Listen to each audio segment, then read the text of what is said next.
Ready to dominate Weekend League? Head on over to MaddenTurf.com for all the ebooks, tips, memberships, everything you need to start heading on that road to top 100. As always, use code CC for 10% off. And I'll see you guys on the sticks. Hey, what is going on, Madden family? Welcome to episode 3 of the best team in Madden, where we have now spent a lot of coins since the last update. We're going to call it a 2 million coin spending spree, give or take, and to include training and all sorts of things. We spent a ton of coins. You may have seen some of the cards we've already picked up or added or bought and stuff like that, but there's definitely some in here that you have not seen. If you are new, please do consider subscribing, hit the like button as well. The best team in Madden is the series where it goes over lineup updates, building up to the best team in Madden. There's going to be certain episodes where I truly feel like we have the absolute best team, certain episodes where I feel like we're missing a piece or two here or there. And I think that's kind of where we are right now. It's not 100% where I want it to be, but let's take a look at it, right?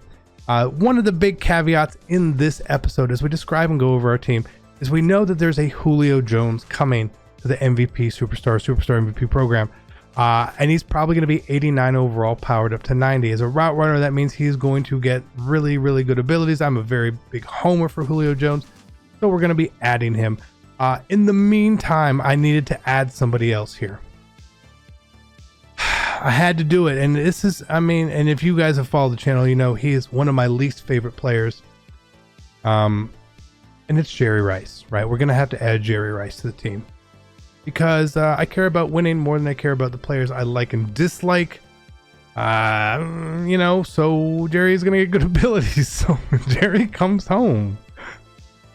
It's just the truth. You get good abilities, welcome to the team, Jerry Rice. It's going to be a 90 overall for us here. We're going to unlock these slots. Let's put some chemistry on them.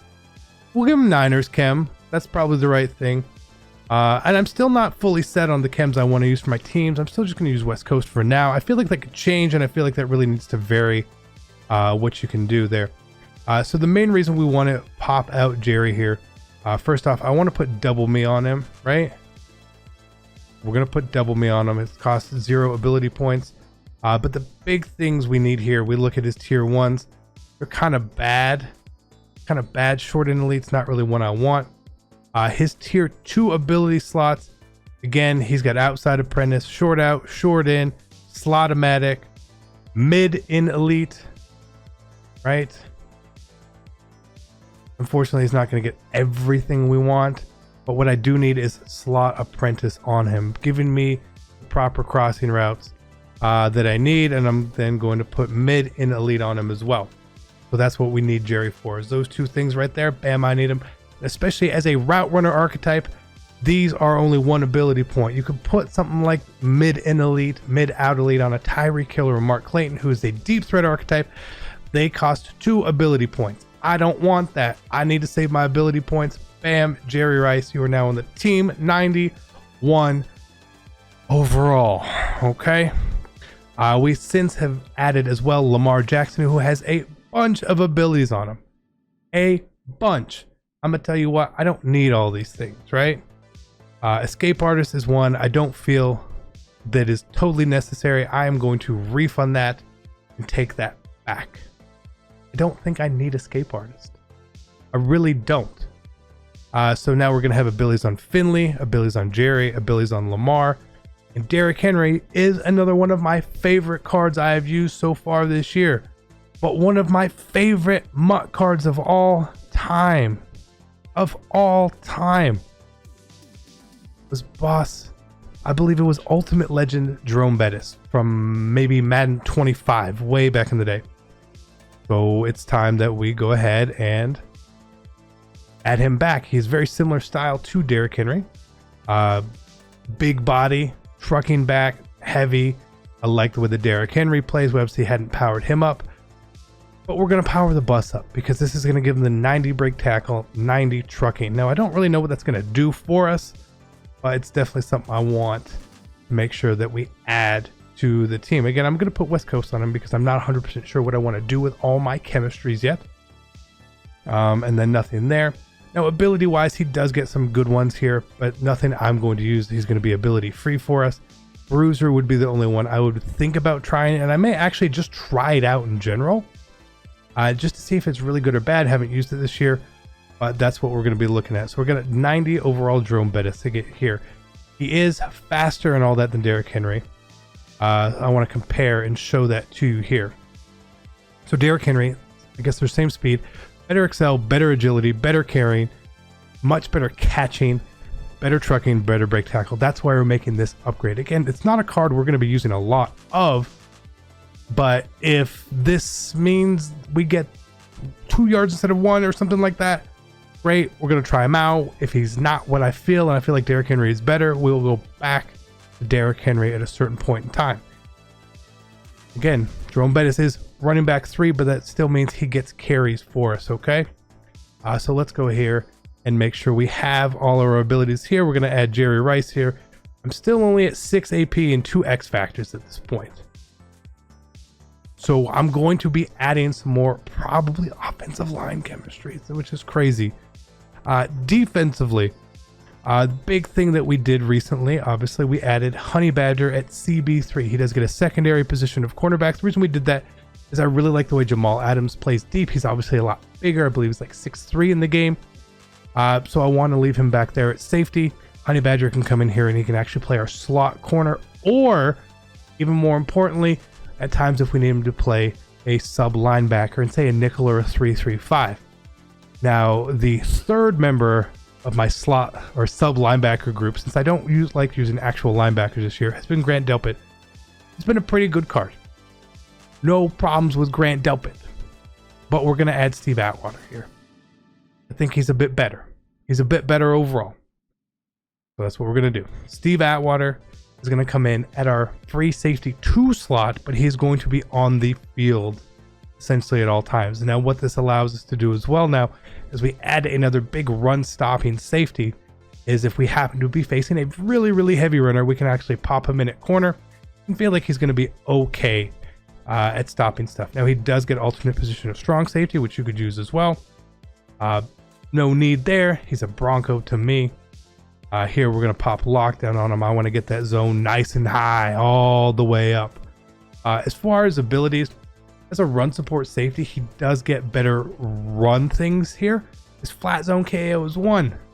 That's not bad though. That's not bad. You know, he gets run stopper for 1. Pretty good. Acrobat for 1. Chuck out for 1.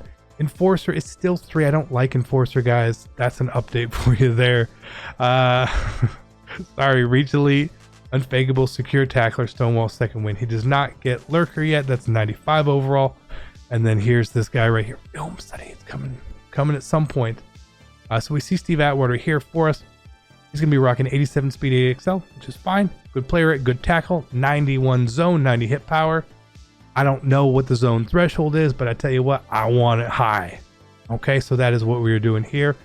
And again, he's going to be playing. I don't want him playing actual free safety for us just yet. I may make that change between him and Adrian Wilson. So like we can compare the two, right? Who should you have in place here? Wilson is a bit faster. He's a bit faster, but they're very similar cards overall. Like super, super similar. 6'3", I mean, look at these cards. They're almost identical, really. One's just a free safety, one's a strong safety, but they both get alternate positions. So we could change that around. I could put Steve Atwater deep and Adrian Wilson in the box for us. Depends how we go with that. Additionally, we added Richard Seymour. The reason I have him at defensive tackle is because he actually gets alternate position of defensive tackle here, so he's still going to get chemistries. His abilities, mostly bad. He does not get edge threat. But because he's a run stopper defensive end, he gets these run abilities. Here, where is it? Where's inside stuff? Is that what I'm looking for? How do I not? I'm literally the blindest human on earth right now. Right? Am I blind? I must be blind. There it is.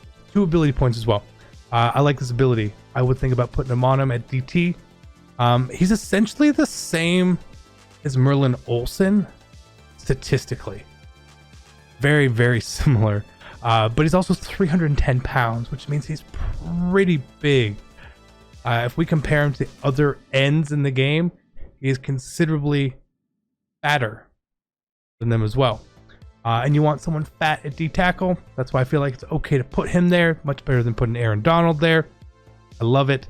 That's where he's going to go. That's where he's going to stay. Again, ability-wise on defense, I feel like I can change this up. We are at 10 out of 10 here.